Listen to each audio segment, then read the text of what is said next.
এই ফোনটা কাস্টমার আছাড় দিয়ে এতটা মারাত্মকভাবে ভাঙছে যেটা বলার বাহিরে। এটার ডিসপ্লে তো ভাঙছি, সাথে সাথে হচ্ছে গিয়ে মিডল পার্টটাও বাঁকা হয়ে গেছে, খুব অনেকটা বাঁকা হয়ে গেছিলো। এটা সোজা করা সম্ভব হচ্ছিল না, এর জন্য তাকে আমি ডিসপ্লে তো লাগিয়ে দিতে পারতাম, কিন্তু মিডল পার্ট ছাড়া ফোনটা ফিটিং করা যাচ্ছিল না। পরে তাকে বললাম, ভাইয়া মিডল পার্টটা এখানে কোথাও পাচ্ছি না, আশেপাশে কোনো মার্কেটেই নেই, তো আপনি যদি রেখে যান আমি এনে আপনার জন্য এটা ওকে করে আপনাকে ফোন দিব। পরে বললো আচ্ছা ঠিক আছে, তাহলে আপনি রেখে দেন, আপনি এটা এনে ওকে করে তারপরে আমাকে কল দিন, আমি এসে তারপরে নিয়ে যাব। পরে আমি বললাম আচ্ছা ঠিক আছে ভাইয়া, সমস্যা নেই, আপনি রেখে যান, আমি এটা এনে সুন্দর করে ফিটিং করে আপনাকে কল দিব, তারপর আপনি এসে ফোনটা নিয়ে যান।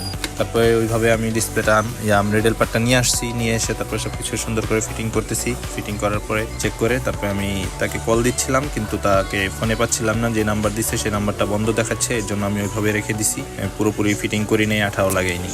তারপরে সে আসলে পরে এটা তাকে দিয়ে চেক করিয়ে তারপরে আমি তার হাতে এটা গুছিয়ে দিব।